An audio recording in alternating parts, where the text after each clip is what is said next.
La verdad es que estamos muy contentos los autores, espero que lo estén ustedes también. Realmente este curso tiene un gran significado, es el cuarto que hacemos en nuestros ciclos y les quiero decir que vamos a hacer una cosa.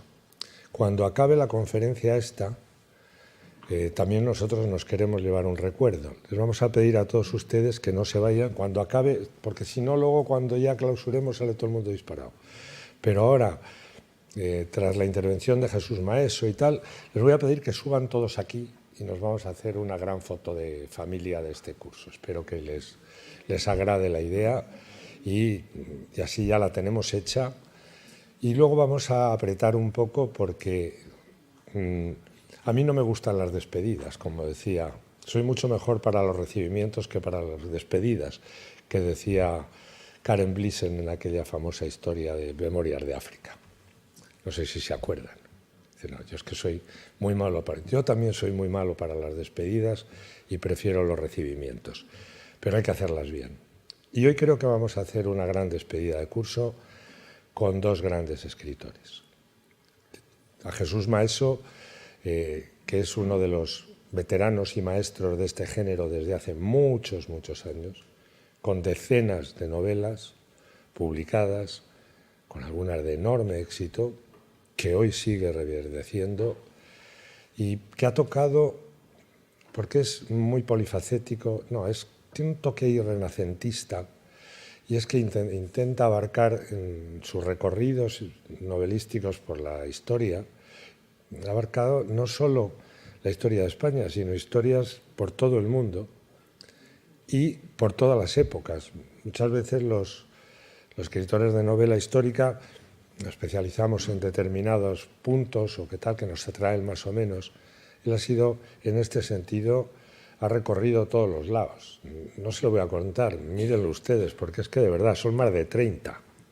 Y a mí, por ejemplo, hay una que me gusta mucho, que es la de Diocles.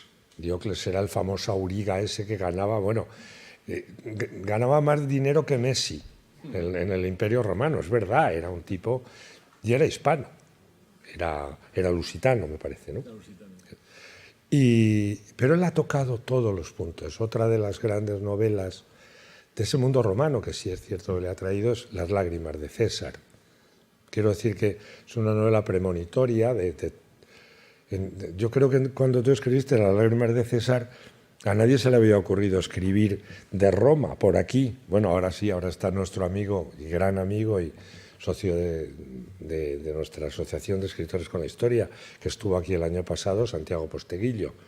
Pero Jesús Maeso, gran pionero en un momento determinado, escribió aquello. Y como eso, tantas y tantas y tantas y tantas épocas. Pero ahora, y es por lo que vi en este año, ha hecho dos grandes novelas, que son Comanche y este que están viendo, La Rosa de California, que de alguna manera también marcaron como un altabonazo de entrada a lo que está siendo, y si se han fijado, un verdadero interés y focalización sobre un mundo hispano que se había tenido olvidado, que es que la mitad de Estados Unidos y por la costa, desde el principio hasta Alaska, fue español, fue hispano. Y que efectivamente en esos estados de hoy de la todopoderosa USA, el Imperio Español se mantuvo hasta el último momento y en su época más brillante. Yo no les voy a contar eso porque para eso ha venido Jesús Maeso, pero a raíz y sobre esto, si se fijan, han aparecido o se ha abierto el foco sobre ese mundo y sobre esas novelas.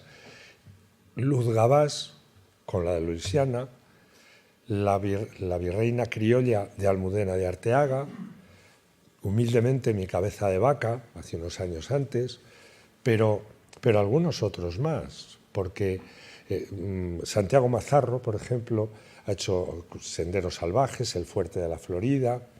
En resumen, que se está poniendo el foco sobre lo que no se ponía antes, y a mí me alegra profundamente, porque yo creo que ahí puede haber un gran futuro en lo que es dar a conocer, bueno, se lo explicaba ayer Jorge Molins, dar a conocer una parte que no conocen ni ellos ni nosotros, porque lo más desconocido posiblemente de lo que fue el Imperio Hispano es esa zona.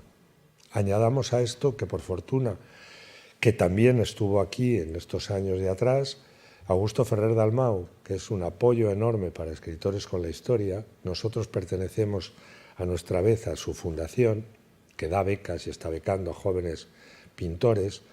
Pues esos grandes cuadros de Augusto que se han puesto aquí, como es Gálvez yendo por todos los pantanales a atacar a las tropas inglesas por detrás, o bien la batalla de Baton Rouge o la batalla de Pensacola, eso también está impreso en muchas retinas por Augusto.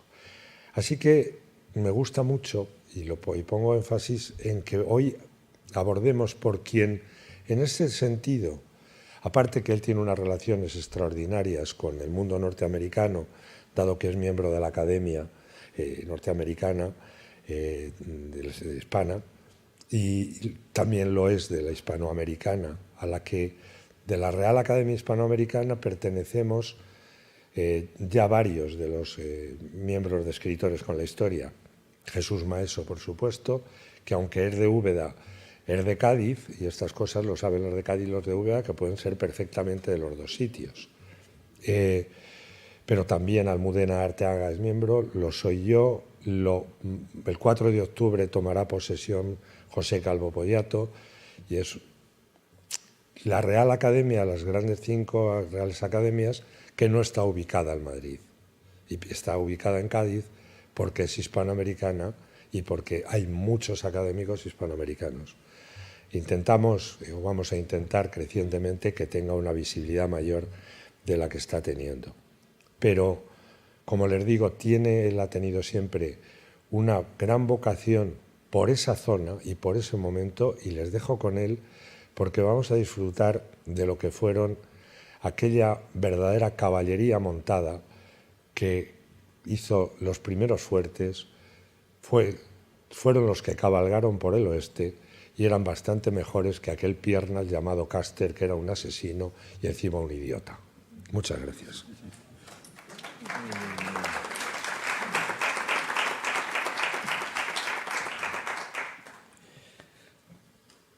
Buenos días, me siento muy honrado por las palabras de mi gran amigo Antonio Pérez Henares Chani, que también sabe muchísimo cuando hacía la ruta Quetzalco de la Cuadra Salcedo por el sur de los Estados Unidos.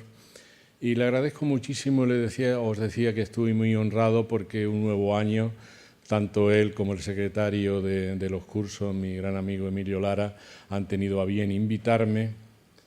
Pero no quería dejar de deciros que nuestro agradecimiento, el de Antonio, el de Emilio y el de Escritores con la Historia, también va dirigido a todos vosotros por una razón muy sencilla, porque soy el sustento de estos cursos y el sustento de los libros que escribimos, y nos une un mismo objetivo, que es el inmenso amor que le tenemos a la historia de nuestro país y a la historia del mundo en general.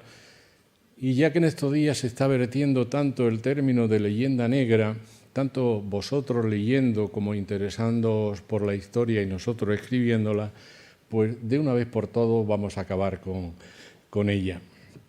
Efectivamente, mis últimas novelas, y he paseado mis recreaciones históricas por todo el mundo, he escrito sobre China, sobre Felipe II, sobre Tarteso, sobre Roma.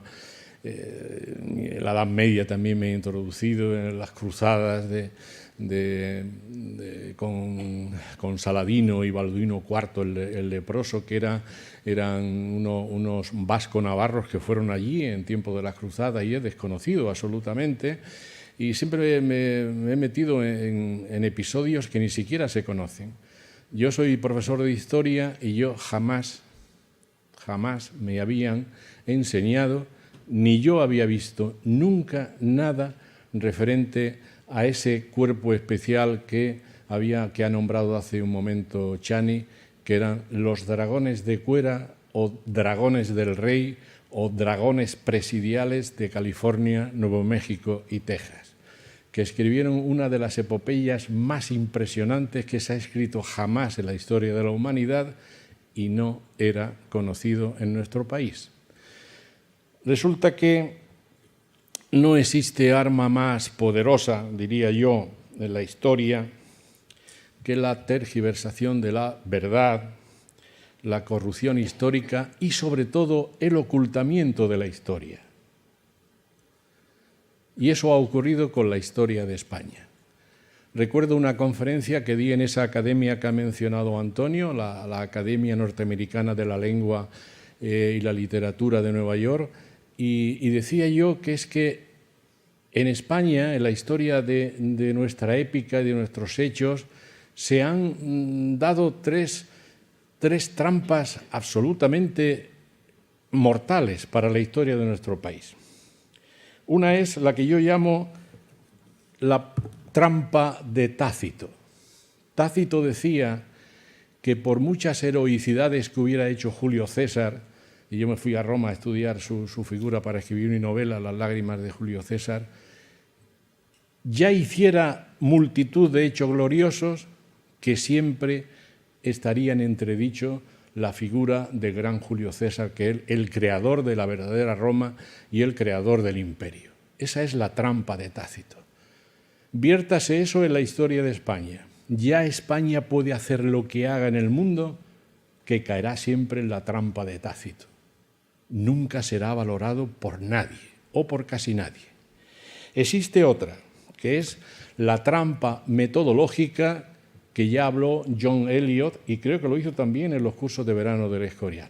La trampa metodológica de John Eliot es que hay una actitud mental en el mundo anglosajón contraria inexcusablemente contra los hechos acaecidos en la historia del mundo y protagonizados por España. Es una actitud mental del mundo anglosajón, de esa especie de odio interior hacia todo lo que es del sur, a lo que es el Imperio Romano, a lo que es el Mediterráneo. Y es una actitud que él decía mental, que es muy difícil de erradicar.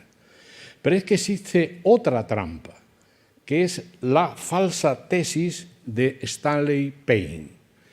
Él dice que los anglosajones en general siempre se han fijado en pequeños detalles, en la brevísima de Bartolomé de las Casas, en que si Felipe II tenía muchas reliquias, sí que era muy religioso, que si era el paladín de la cristiandad, y no se fijan en la enorme extensión del imperio español, de todo lo que hicieron sus capitanes y sus almirantes en el mundo, nunca se ha tenido. Se han fijado siempre los anglosajones en pequeños detalles. Que hay una película sobre la Inquisición, sale España. Que hay una película sobre la esclavitud, precisamente el país que menos participó en la esclavitud de la negritud africana, sale España. Hacen la película aquella de Isabel II con el barco Libertad, España era la esclavista.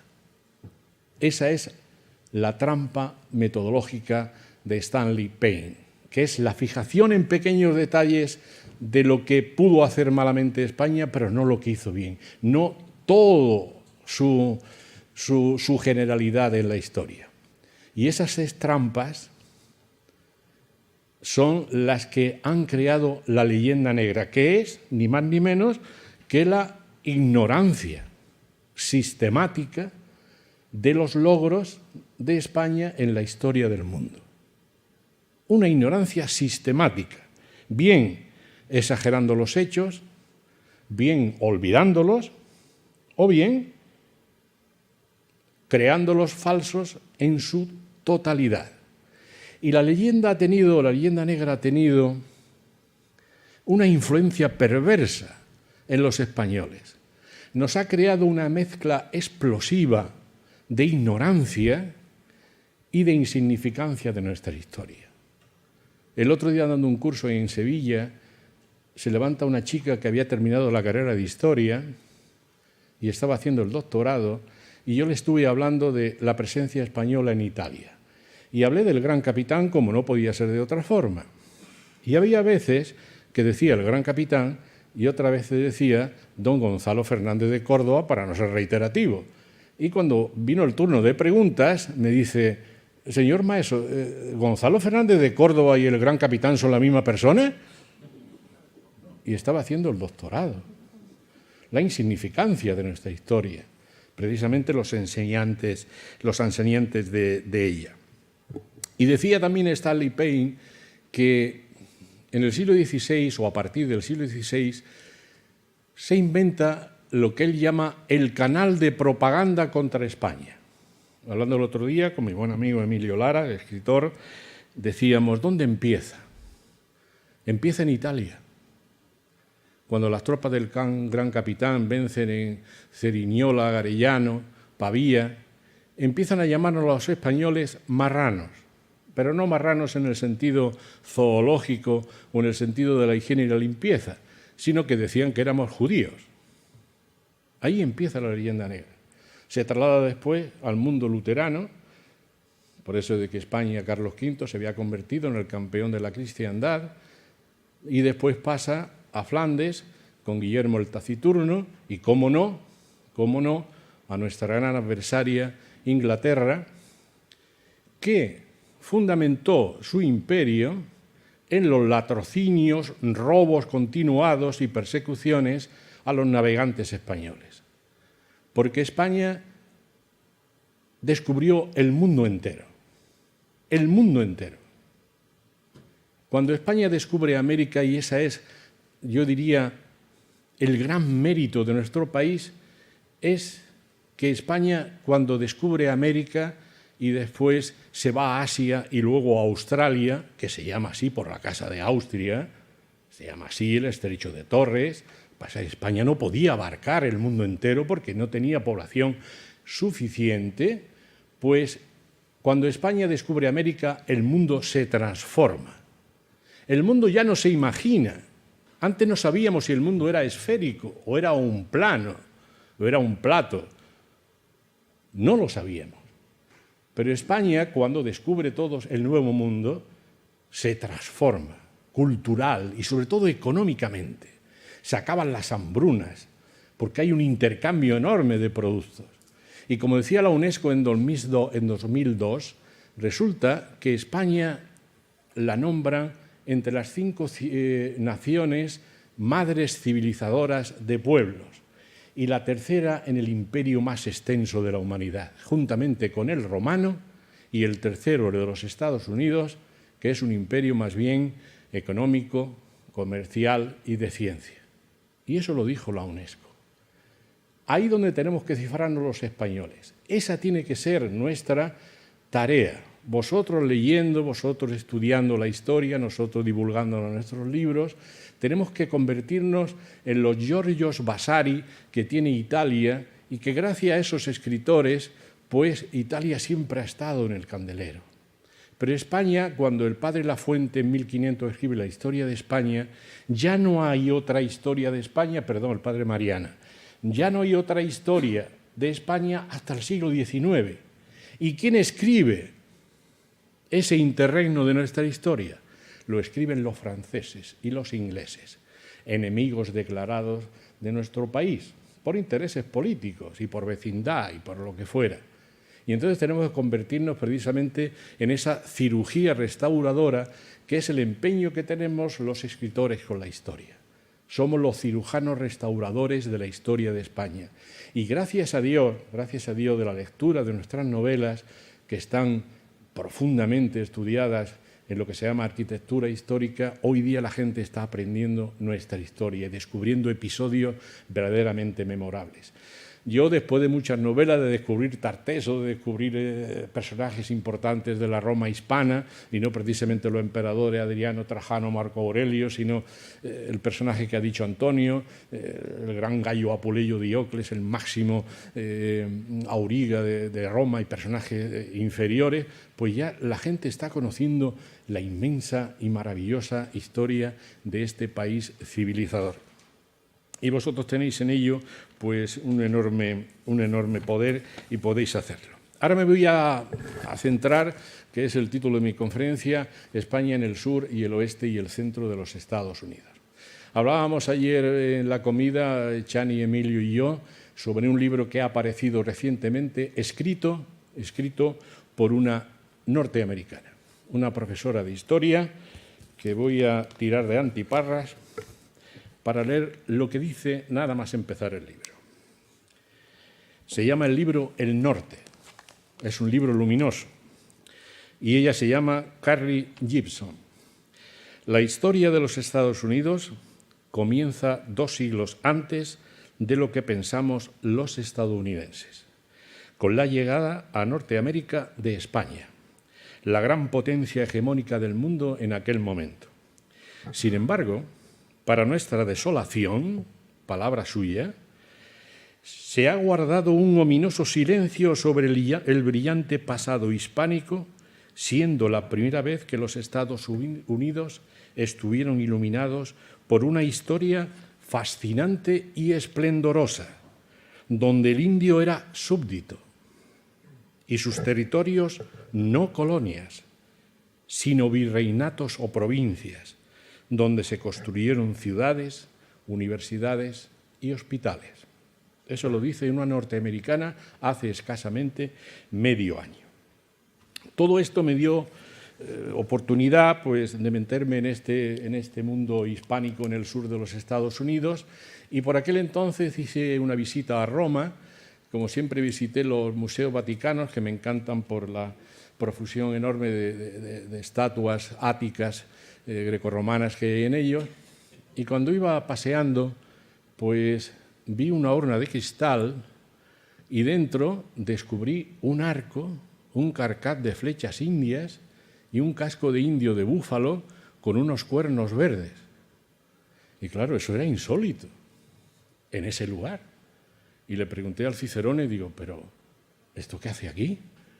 Dice, ¿y usted que es español no lo sabe? Digo, no tengo ni la menor idea. Le estoy hablando de hace unos 10 años. Y dice, esto es un regalo que le hizo Carlos III al Papa Pío VI, que era amigo suyo, porque antes había sido nuncio en Nápoles, y lo trajo un capitán de dragones. Yo no sabía la existencia de los dragones de Cuera, la ignoraba, y la trajo desde Santa Fe, Nuevo México, primero a Madrid y después a Roma. Y aquí está, desde entonces. Y claro, dije yo inmediatamente, pues tengo la trama de una maravillosa novela. Y fue llegar a Cádiz y comencé a escribir Comanche, de esto hace ya 10 años, y puse en el escenario historiográfico y novelístico pues la presencia nueva de los españoles en el sur, en el noroeste y en el centro de este enorme y gran país. Y claro, escribir la novela tuvo un gran predicamento no solamente en España, sino en los países hispanoamericanos y sobre todo en los Estados Unidos. Y cuando fui a presentarla a Santa Fe, me recibieron con un regimiento de dragones, de esos, que están ahí. Yo me quedé de piedra. Yo le dije al gobernador que yo simplemente era un escritor, yo no era nadie político, sí representaba al pueblo español. Y entonces detecté el inmenso amor que nos tienen en Texas, Nuevo México, California, Columbia, Colorado, a los españoles.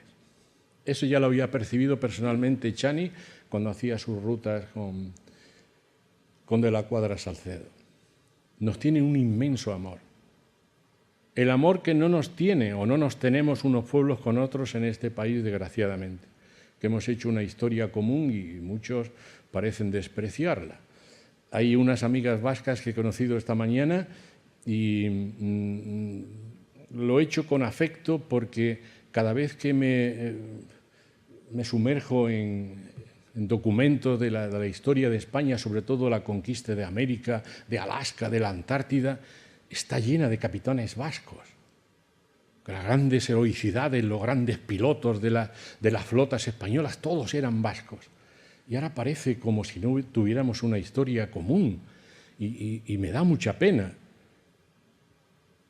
Cuando Fernán González hace Castilla, emite un bando que se lee en todas las iglesias de Santander, no sé cómo le llaman aquella época, me parece que eran vizcaínos o Vizcaya o algo así, diciendo que todo aquel que venga con un caballo y una lanza lo nombrará caballero. Y vienen desde el País Vasco una infinidad de hombres montados a caballo con una lanza, y lo hacen caballeros. Y yo por eso cuando voy a presentar mis novelas a esta parte tan querida de España siempre lo digo, es que nosotros somos vosotros y vosotros nosotros. ¿A qué viene esta división tan absurda si es el origen de Castilla? Y esas cosas me duelen mucho.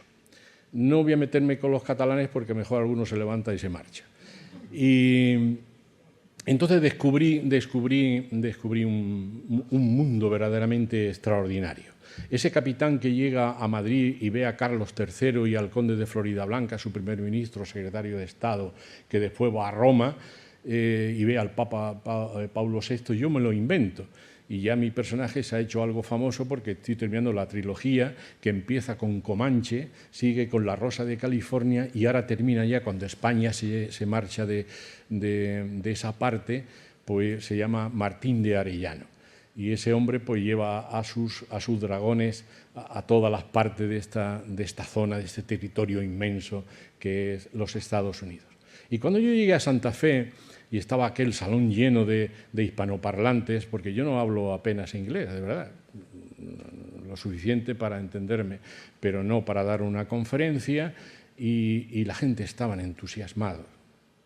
Puedo asegurárselo, estaban entusiasmados. Llegó un señor y me enseñó un acta, se llamaba Walter Ramírez, y ya era, como es natural, absolutamente californiano, pero su tatarabuelo había sido diputado en las Cortes de Cádiz. Y entonces el hombre, cuando me enseñó el acta, empezó a llorar. Empezó a llorar de ese amor tan grande que tenía, y me enseñó también el título de propiedad firmado por Felipe IV a sus antepasados cuando estaban allí en este país. Y yo les decía a ellos, digo, miren, para que me comprendan bien ustedes los estadounidenses que son tan gráficos, tan cinematográficos, digo, antes que John Wayne y que Clint Eastwood, estuvimos nosotros. Pero no 10 minutos, 10 meses o 5 años, sino 3 siglos antes. Y todas esas praderas que ven ustedes en las películas del Monumental Valley, del Cañón del Colorado, de esos sheriff adustos, del Séptimo de Caballería cantando el Gary Owen, con un uniforme que lo copian de los dragones del rey, fíjense el uniforme de los dragones, que es igual que el Séptimo de Caballería. Lo copiaron absolutamente, todo de azul y con un sombrero de ala ancha. Y este formidable ejército que crea Carlos III, posiblemente, según palabras de la misma escritora que he dicho antes, Carrie Gibson, dice que posiblemente haya sido el regimiento a caballo más impresionante que jamás ha hollado las praderas, llanuras y cañones del sur y el oeste de los Estados Unidos, que fueron los dragones del rey. Este cuerpo de ejército no era un ejército punitivo, no era un ejército para conquistar, era un ejército para proteger a los indios. ¿Cuándo hizo eso Inglaterra alguna vez? Si los ingleses y los americanos o los puritanos que llegan en el Mayflower, llegan allí a la costa este, lo que hicieron fue masacrar tribus indias, pero sin parar, hasta que no quedó un solo indio. Vayan ustedes ahora mismo a Arizona, vayan a Colorado, a California, a Nuevo México, a Texas, como yo he ido. Hay cientos de miles de indios. ¿Y entonces dónde está el genocidio de España? ¿No hizo España un genocidio, según los ingleses? No, fueron ellos. Ellos sí lo hicieron, no los españoles. Ayer se refirió aquí, no sé si fue mi amigo Jorge Molís, como el tataranieto de Jerónimo, pues decía que gracias a los españoles había subsistido su tribu apache. Y Jerónimo, que tenía un nombre español, como podéis ver, no hablaba inglés, como aparece en las películas. Hablaba castellano y el idioma náhuatl de los apaches. La presencia española allí es omnipresente, omnipresente. Y llenaron de ciudades, que es el elemento civilizador por antonomasia. Y hacían ciudades en el interior. Fíjense en el detalle. Los ingleses nunca hacían ciudades en el interior. Nunca. Observen su imperio. Siempre en el litoral. Robo, expolio, me voy. España en el interior. Porque es, vengo, pongo esto civilizado y aquí me quedo. Y lo convierto en una provincia. Es que resulta que el virreinato de Nueva España, o de Nueva Granada, o del Plata, era como el virreinato de Navarra, o el virreinato de Granada, exactamente igual. Tenían la misma consideración. Y España fue el único país europeo que su más prestigiosa universidad, que fue la Universidad de Salamanca, comenzó a plantearse si la conquista de España era o no era lícita. ¿Cuándo hizo eso Oxford, o Cambridge, o Lovaina, o la Sorbonne? Nunca. Y lo hizo España, con el dominico Francisco de Vitoria, el creador del derecho internacional con su libro Ius Gentium, el derecho de las gentes. Y hoy la UNESCO y todos los grandes organismos internacionales reconocen a Francisco de Vitoria como el padre del derecho internacional, como la UNESCO declaró a España la creadora del parlamentarismo europeo, primero en León, que donde tuvieron las primeras cortes que hubo verdaderamente democráticas, y después las Cortes de Cádiz, cuya constitución fue copiada por muchísimos países europeos y todos los sudamericanos. ¿Y por qué hemos interiorizado esa insignificancia cuando hemos hecho hechos tan relevantes como aquellos? La Escuela de Traductores de Toledo, que hablábamos el otro día con Antonio, por si hacemos otras jornadas en Toledo, la capital del reino visigodo y medieval, podríamos decir. La Escuela de Traductores de Toledo tuvo una importancia extraordinaria, sobrenatural, porque toda la cultura árabe, toda la cultura oriental y toda la cultura greco-romana se concita en Toledo y de aquí pasa a todos los monasterios y universidades europeas. Nunca lo han tenido en cuenta nuestros vecinos europeos, jamás. Esa actitud mental que decía Stanley Payne de rechazo a lo español continuamente. Y ayer decía César Cervera que no hay que preocuparse, ya pasará el tiempo, ya conocerán todo esto nuevas generaciones y dirán, no hemos equivocado. Y hay una infinidad de hispanistas actuales como John Eliot, Joseph Pérez, sobre todo Lummis, que dice que la verdadera, voy a decir la palabra exacta que dice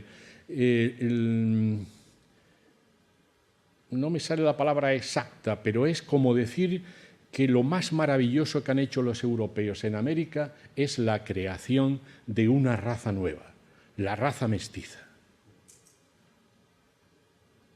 La palabra que él emplea es alucinación.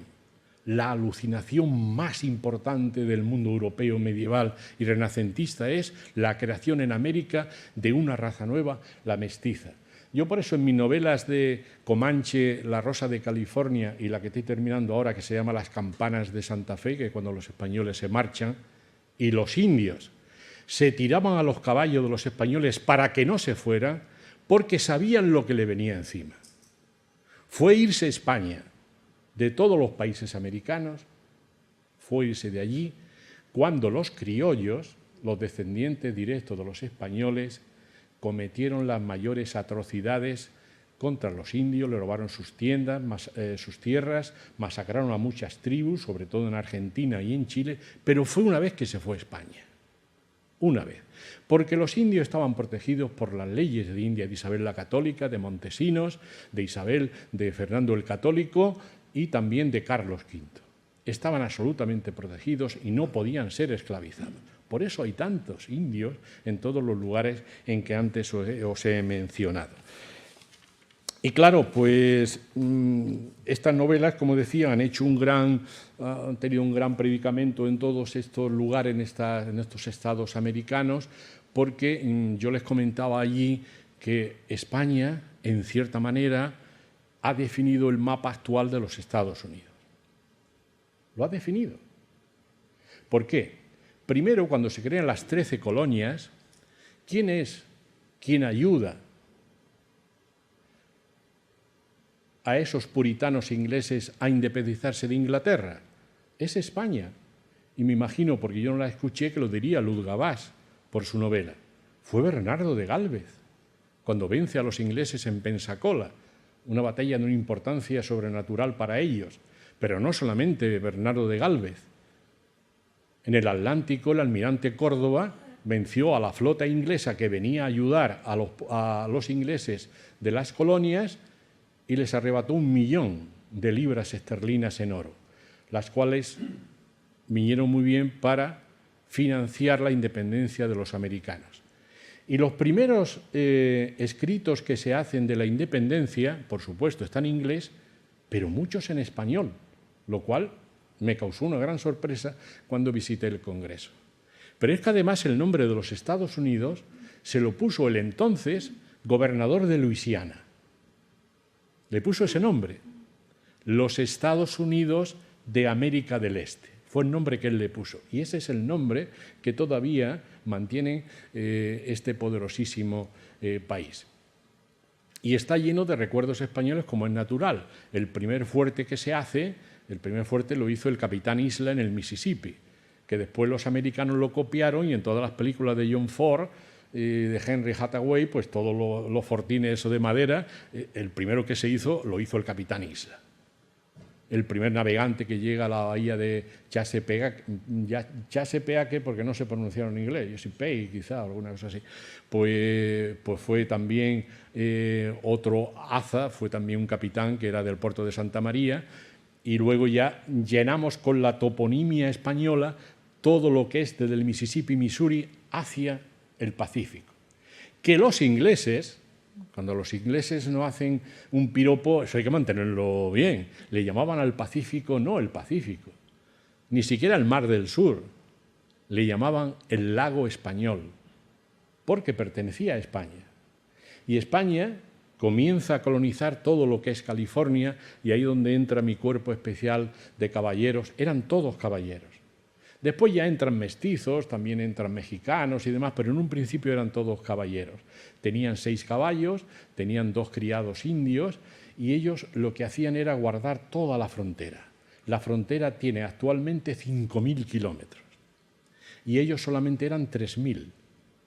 Y cada fuerte, que se llama presidio, una palabra como natural latina, presidium significa fortaleza, fortín, no significa otra cosa, y cada presidio, el primero era de Nueva Orleans, segundo San Antonio de Béjar, y así, fíjense nombres que ven ustedes en las películas del oeste, Tucson, El Paso, Alburquerque, todo eso pertenecía a España, como es natural, Santa Fe, San Gabriel, llegamos a Los Ángeles, Monterrey y por fin San Francisco, y todo lleno de fortines.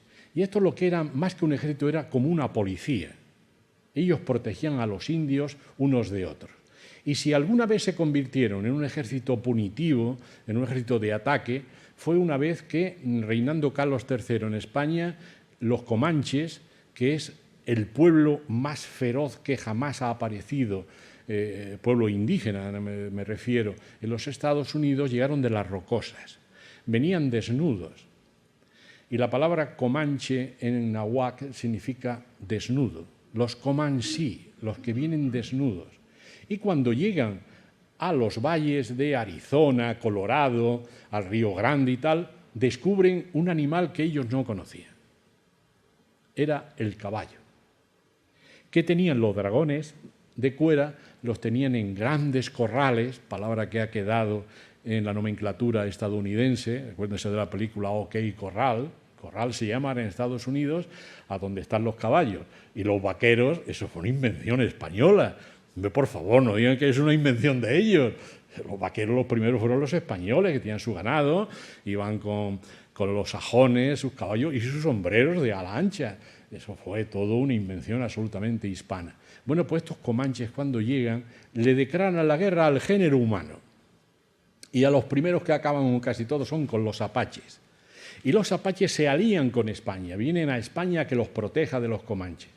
Pero los comanches no tenían ni respeto por España, viendo cómo tenían ese ejército, que un dragón del rey llevaba su lanza, la clásica lanza de los tercios de Flandes, llevaba una espada toledana, llevaba 2 pistolas cebadas y un fusil que en aquella época era como un Kalashnikov de ahora, que era el Brown Bess. Eso no lo llevaba ningún ejército, estaban preparadísimos. Y los comanches atacan un pueblo pequeño donde había un fortín que se llama San Sabá. Sale en muchas películas del oeste, San Sabá. Y atacan el poblado y lo primero que hacen es coger a los frailes, colgarlo de las campanas de la iglesia y asatearlos y matarlos. Claro, Carlos III dice, hasta aquí hemos llegado. Eso no se puede permitir. Y crea el cuerpo de los dragones del rey. Los dragones atacan a los comanches, tardan años en combatirlos, porque tenían un jefe verdaderamente cruel. Cogía a la gente y lo llevaba a Nueva Orleans para venderlo a los franceses de esclavos. Era una verdadera fiera, pero es como eran ellos. Yo quiero comprenderlos. Y entonces este hombre, mientras no se eliminara a este hombre, era imposible acabar con la guerra y la beligerancia en aquellos territorios. Y mi capitán, que no se sabe el nombre, yo lo he puesto Martín de Arellano, en un combate singular mata a Cuerno Verde. Y eso se refleja en toda la prensa que ya empezaba a existir y en toda la opinión pública y en las cancillerías de Europa. Por eso lleva los atributos militares a Madrid el capitán Arellano y luego se los regala a Roma. Pero llega la paz, que la hace un hombre extraordinario, que tiene una estatua monumental en la Avenida de la Constitución de San Francisco, un vasco, Juan Bautista de Anza, natural de Hernani. Es por lo que os acabo de decir hace un momento, como el pueblo vasco y todos los capitanes y almirantes y pilotos, casi todos eran vascos, casi todos. Este hombre es el que inicia y funda y crea un camino que podéis pasar todos si vais a California, que es el camino interior de California o camino de Anza. Vas desde Sonora, México, hasta San Francisco. Y claro, fue utilizado por todos los mestizos, por todos los colonos, por los indios, y aquella zona tuvo un resurgimiento económico verdaderamente excepcional, gracias a Juan Bautista de Anza, teniente coronel Juan Bautista de Anza, gobernador de Nuevo México. Y llega a San Francisco. Yo siempre que voy a esta ciudad y lo veo, de verdad, me lleno de un orgullo, pero no un orgullo patriotero y estúpido, sino decir, es que esto lo hicieron nuestros antepasados, lo hicieron. Y llega Juan Bautista de Anza con el capitán de dragones Martín de Arellano y un frailecico franciscano llamado Fray Junípero Serra. Y llegan a la bahía y Anza dice, esta es una bahía esplendorosa, qué maravilla, le voy a poner un nombre. Y Anza, aun siendo vasco, no le puso un nombre vasco, le puso un nombre muy andaluz, le puso Bahía de la Hierbabuena. Así se llama la bahía de San Francisco. Y Fray Junípero Serra le dijo, mi teniente coronel, ¿me dais la autorización para que yo haga una pequeña ermita donde está el Golden Gate? Allí. ¿Y cómo le vais a poner de nombre? San Francisco. Y le dio el nombre a la actual ciudad, que es una de las más populosas metrópolis de los Estados Unidos. Así que donde está el Golden Gate, ahí estaba la capilla que hizo Fray Junípero. Y ya comenzó aquello a avanzar, como Los Ángeles, como San José, como Monterrey, todo fundado por los españoles. Y fue tan importante la labor que hicieron civilizadora que han sido las únicas estatuas que no han tirado. Ni las de Anza, ni la del gobernador de California, don Felipe de Neve, un jiennense, que dijo, los frailes no tienen que civilizar, ellos que se dediquen a las almas. Quien tiene que civilizar es el poder real. Y fundó todas las ciudades que hay desde Los Ángeles hasta Monterrey, don Felipe de Neve. Y tiene en Los Ángeles una estatua verdaderamente maravillosa. esa no la han tirado. Esa no la han tirado. Y es curioso que los Estados Unidos, que tienen esa ocultación por la historia de España, se piensan que Colón descubre América en nombre de Italia. Esa es la concepción que tienen. Y yo no para decirle, no, esto es como los equipos de fútbol de ahora. Messi podía jugar en el Barcelona, pero era un equipo español. Este estaba en el equipo español. Igual que Américo Vespucio, que gracias al geógrafo Weiss Miller pinta un mapa de la parte continental de América y se le llama América. Otra injusticia histórica de grandísimas y colosales proporciones. Era gente que trabajaba para la corona de Castilla, donde muchos genoveses eran los pilotos de nuestras naves, pero eran españoles totalmente. Y entonces San Francisco se queda ya fundada y todo gracias a este cuerpo expedicionario a caballo, que son los dragones de Cuera, que yo he descubierto más bien como terapia mía para escribir, y he descubierto a la opinión pública, y ahora se han enterado de que los Estados Unidos pues, fueron diseñados por España. España estuvo 4 siglos antes que ellos allí, y sin embargo se ha corrido un ominoso silencio. Después de la Guerra Civil Norteamericana, no sabemos por qué, España se olvida. Y eso que la moneda, el dólar, copia el escudo de España, porque la S no es otra cosa que la orla que tiene las columnas del plus ultra. Y las 2 barritas son las columnas del plus ultra. Todo era español, la moneda era española, las costumbres españolas. Ellos le llaman alcaides a los que mandan en sus pueblos y en las prisiones. Todo es español, todo absolutamente. La nomenclatura, la toponimia, todo es español del Missouri hacia adelante. Y claro, podemos considerar a toda esa parte nuestra como que pertenece también a nuestro país. Y yo me acuerdo de Ponce de León, que llega a Florida el primero y entabla amistad con los indios caulas, buscando la fuente de la juventud. Porque no crean ustedes que los españoles fueron a América solamente acuciados por el oro, en absoluto. También impelidos por su fe católica, que en aquella parte era muy importante en aquel momento. No olvidemos que todavía no había venido la Declaración de los Derechos Humanos, eso no hay que olvidarlo nunca, ni la Revolución Francesa. Pero también venían con la cabeza, y de eso sabe mucho Antonio, con las epopeyas y leyendas que escuchaban en el fuego, en los inviernos, en los pueblos de Castilla. Quivira, las islas de San Barandán, las 7 ciudades del oro, El Dorado, y todos los buscaron, todos, incluso Cabeza de Vaca, del que Chani hizo una luminosa novela. Eran llevados por ese misterio de las leyendas castellanas. Eso también lo llevaba en esta carrera que hicieron buscando, porque ellos querían fortuna, querían una vida mejor que la que llevaban en los pueblos miserables de Vizcaya, de Aragón, de Extremadura y de Andalucía. Una cosa absolutamente aceptable en el género humano. ¿Cómo olvidar a Cabeza de Vaca? ¿Cómo olvidar a Hernando de Soto, que descubre el Mississippi y convive con los indios manso, que le llamaban Maguapá, que quiere decir el hijo del sol, porque este era un noble y tenía la cabellera rubia, dorada, y creían que era el hijo del sol. Y además este hombre tiene la feliz idea que después de una batalla con los indios tenía muchas heridas, y dijo él, ¿y cómo curamos las heridas? E inventa un unto, una especie de bálsamo, que se llama, lo tengo por aquí, el unto causilla o algo así, ¿no? Lo tengo aquí. El unto Mauilla, y es que mete un montón de cuerpos de indios en una gran cacerola, y eso que suelta la piel, la encarnadura y los huesos, se lo pone a sus soldados que habían sido heridos, y a los pocos días se curan.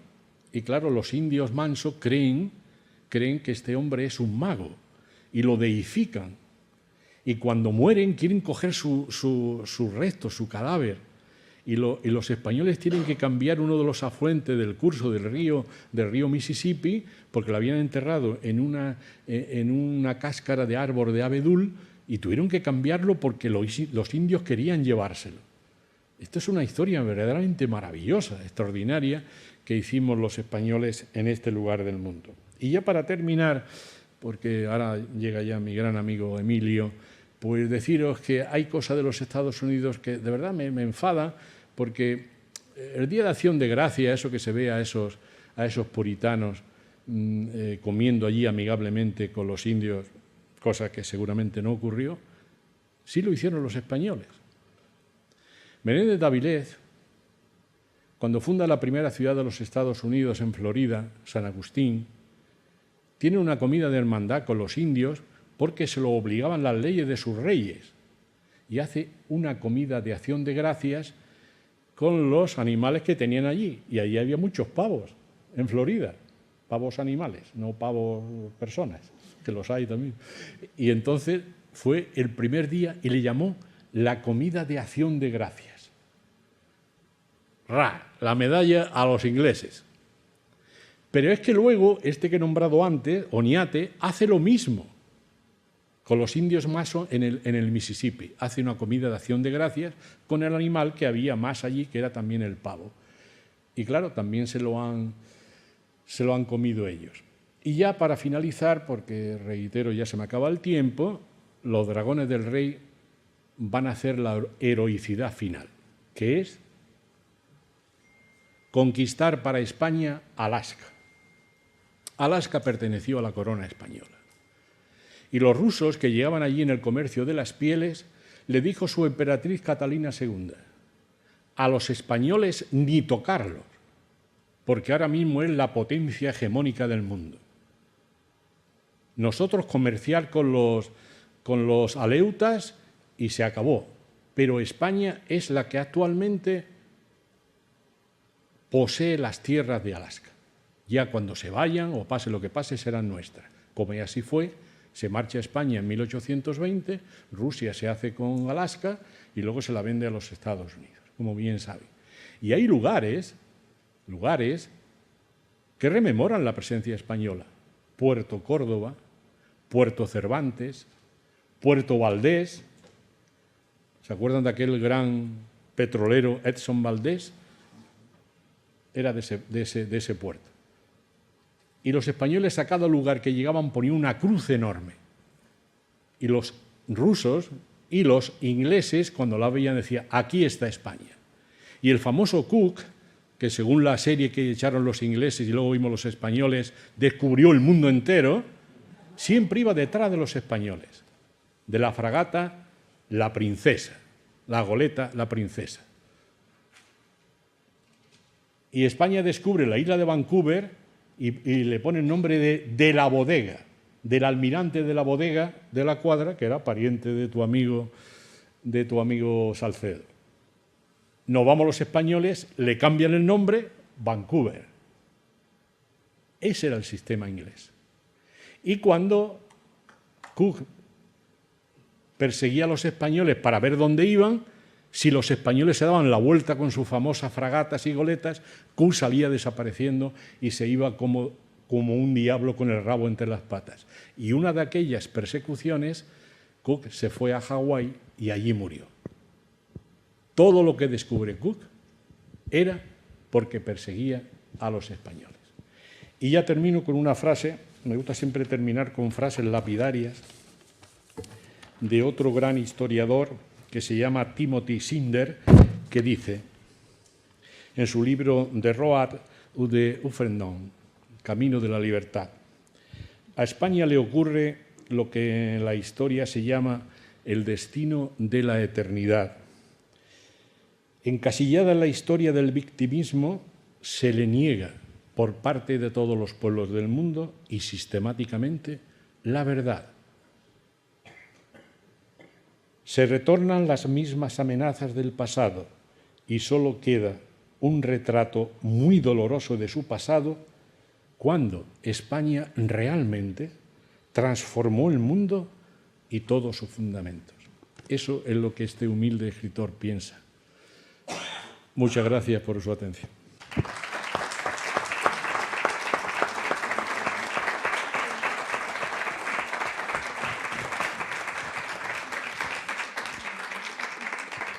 Hola. Terminaba al final con una historia, y precisamente la única vez que yo he visto a Miguel de la Cuadra realmente emocionado fue en la contaduría de lo que era la antigua sede de la Comandancia de Marina de San Blas de las Californias, ahora San Blas de Nayarit. Está todavía en territorio mexicano. Ahí estaba lo que era la Comandancia de Marina, de la que salían todos los barcos españoles, o bien hacia el norte, hacia Alaska, o hacia todo el Pacífico. Por ahí pasaron Malaspina, en fin, era la gran comandancia allí. José María Bodega y Cuadra fue comandante allí. Y os puedo contar una cosa que me sorprendió. Nosotros éramos tremendamente respetuosos con los restos de las cosas, pero yo de pronto me di cuenta que Miguel de la Cuadra subrepticiamente se agachó y cogió un trozo de adobe que había allí y se lo metió se lo puso en el bolsillo. Y se dio cuenta que le estaba mirando y me hizo un gesto como diciendo: creo que entiendes que expolio esto al fin y al cabo era de mi tatara, lo que fuera. Fue tan así que la isla de Vancouver, que era la Escurial, él tuvo curiosamente una extraordinaria relación con Vancouver. Vancouver era el inglés. Y de hecho, durante el tiempo que vivió Vancouver, se mantuvo lo que fue el acuerdo sobre esa isla. Y todavía queda un resto. La calle mayor de Vancouver se llama Cuadra Street. Y ahí todavía le pusieron, no a la isla, pero a una pequeña isla que hay en islote también, quedan ciertos recuerdos de Bodega, porque a veces es curioso. ¿Era navarro entonces? Sí. Miguel de la Cuadra se consideraba el más vasco de todos los vascos porque era navarro. Es más, Miguel tenía una historia. Miguel no era nacionalista vasco, era imperialista vasco. Esto es. Para Miguel de la Cuadra todo el mundo era vasco y jesuita. Más o menos era la cuestión. Y yo le decía: hombre, Trujillo, algo tendría. O sea, quiero decir que efectivamente, dado el papel preponderante que tiene en toda la fundación de Castilla el mundo vascón, la Maya es el gran castillo, el primer gran castillo castellano, pues dentro de eso, pues, pero me hacía mucha gracia, ¿no? Porque Miguel no era nada nacionalista, pero es que lo trascendía. Era imperialista vasco hasta discutirte, algo tendría, como diciendo, alguno de sus antepasados seguro. Y yo un día le dije: ¿y Pizarro, y Trujillo, y Cortés? Algo habría. O sea, quiero deciros que era un personaje absolutamente maravilloso y que tenía eso. Pero he querido que esta anécdota, hasta qué punto también nos emociona, y sobre todo cuando en ese pasado que estás mirando, San Blas es un sitio maravilloso de los indios huicholes. También hay una broma porque los huicholes pintan muy bien en unos coloridos preciosos, y a lo que es la religión católica, en muchas de estas zonas se añade lo que eran las religiones primigenias de ahí. Y allí son muy adelantados en la permisividad sexual, por decirlo suavemente, los huicholes, y es decir que para el gusto europeo muy guapas. Y muy guapos, sí. Y entonces pintan los cuadros luminosos, con muchos colores, y la diosa es la diosa Aramara. Bueno, pues justo enfrente de San Blas hay una isla, se llega en canoa, donde veneran ellos a la diosa Aramara. Y cuando se casan, las parejas se casaban en una iglesia que estuvimos allí, que era preciosa, pero estaba destrozada por un incendio, por un rayo y porque es una zona de tremendas tormentas. Pero cuando se casan en las iglesias, luego las parejas por si esto y porque son tal, se van a la islita de la diosa Aramara y también le piden la bendición a la diosa del amor. Bueno, unos frailes que siempre tienen que meter la pata en esto, decidieron que aquello no podía ser. Ahora ya no, porque yo he conocido jesuitas entre los rarámuris y tal, que yo he visto con celebraciones de los chamanes con el cura jesuita en San Ignacio de Arareco en los rarámuris, los pies ligeros. Y yo le pregunté, dice, pues son los chamanes, tal. Y bien, me ayudan, y es el año que el día del año que... Digo, ¿qué día es San Ignacio de Loyola? Claro, es el día que bautizan a todos los niños de allí. Hay zonas que la cosmogonía, las iglesias es... Bueno, Dios es un tipo con barbas, la Virgen María es esencial y San Ignacio de Loyola. Esos son el triángulo de las... Bueno, pues un integrista que llegó por allí se le ocurrió que no podía ser que estuviera la diosa Aramara allí y tal. Y puso una imagen de la Virgen de Fátima. Con tal mala o buena fortuna que en una de aquellas tormentas un rayo le dio en toda la cresta a la Virgen de Fátima. Con lo cual, diles tú a los huicholes que la diosa del amor no es la suya. Son cosas que pasan y hay que tener mucho cuidado con las creencias, cuando además son tan perfectamente compatibles. Era una anécdota para dejar. Y ahora, un breve turno de palabra hasta que nos hagamos tal. Una pregunta. Venga. Solo me levanto para hacer que nada, que estoy totalmente conforme con lo que usted ha dicho, con lo que ha dicho el profesor maestro. No se oye. Es que claro. Tranquilidad y buen alimento. Nada, que totalmente conforme con lo que usted ha dicho. Tanto es así que se copió, que se replicó toda la estructura de los reyes de Castilla en Hispanoamérica, porque cuando se habla de virreinatos, que son y provincias y capitanías y gobierno, se traspasa total y absolutamente toda la estructura jurídica, que me parece que es fundamental también para entender, y desde el punto de vista histórico a este compañero de viaje, que es un instrumento social de conocimiento y de solución de problemas, no se le tiene mucho en cuenta.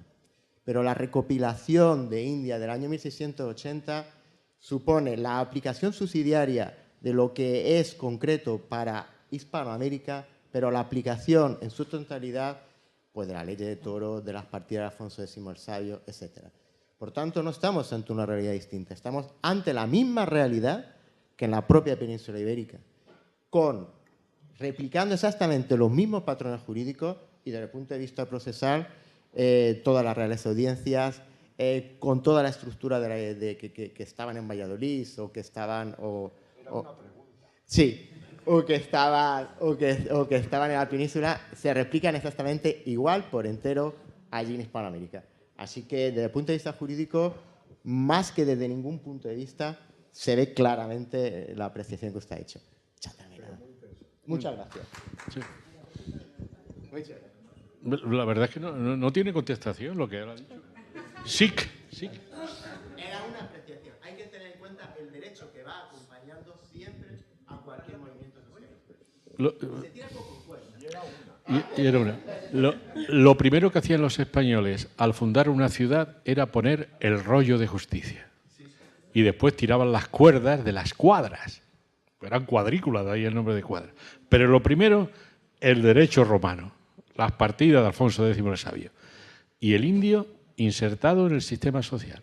Tú lo has definido totalmente. Gracias. Profesor, en primer lugar quería darle las gracias porque, aparte de haber aprendido muchísimo, me ha emocionado y conmovido. Y lo transmite de una manera pues como solo lo puede hacer un profesor de historia que cree en lo que hace y que tiene una verdadera vocación, y eso se nota. La pregunta es si considera que podemos mirar el devenir en cuanto a la concepción de la labor, la tarea de España en América, con cierto optimismo, yo me quiero aferrar a lo que ha manifestado, que se nos quiere, que se tiene en cuenta en ciertas zonas.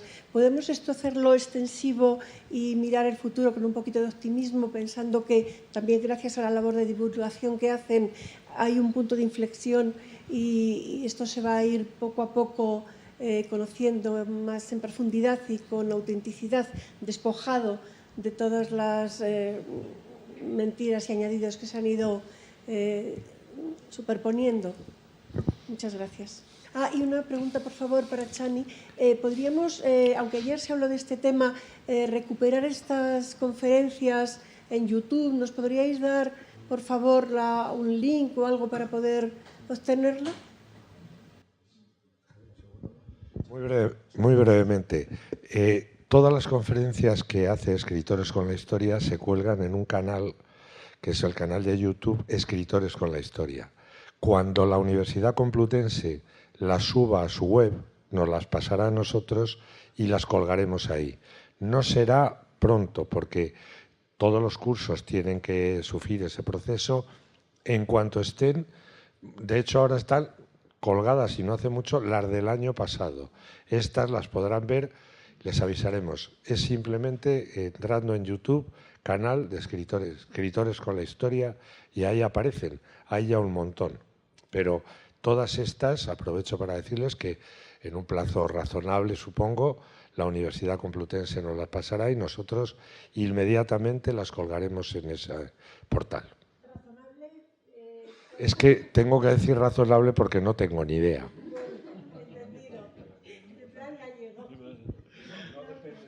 Sí, bueno, merece la pena haber venido a estos cursos, nada más que por lo que usted me ha dicho al principio, que la ha emocionado, es encantadísimo, muy amable, muy amable. Sí, yo he sido profesora de historia, salvando las distancias en mi modestia, hace años, y empecé con ese empeño en transmitir la historia de España y comunicarla como yo la siento también. Pues yo por eso, porque la siento muchísimo, y yo no soy ningún patriotero ni patriotismo de derecha ultra ni hablar, no, el inmenso amor que le tengo a mi país. Por eso cuando dice la vicepresidenta del gobierno, y perdónenme que entre en política, ¿y por qué no le llamamos matria a la patria? Pero señora, pero si es que patria no viene de padre, patria viene de patrium, que es la tierra que yo piso. Mi tierra, eso significa patrium, no viene nada de padre. Es que tienen una manía con el patriarcado y con las narices esas que no me puedo explicar, de verdad. Ayer dijo Antonio una cosa, yo estaba de oyente allí y dijo, el servicio que hace la corona española cuando va a todos estos países y en especial a los Estados Unidos es impagable. Ese es el punto de partida. Yo estoy de acuerdo con Antonio absolutamente. Y luego, lo que hacemos los escritores con la historia, los escritores en general, usted en sus clases y ustedes leyendo, interesándose por España. Yo siempre voy haciendo labor de proselitismo allá donde voy. Yo no tengo nada contra los ingleses, pero que sepa usted que tal. Y así voy, pues, cogiendo adeptos unos y otros y demás. Y por eso el enorme cariño que les tengo porque estén aquí. ¿No hacemos la foto? Vamos a hacernos la foto, así que todo el mundo arriba.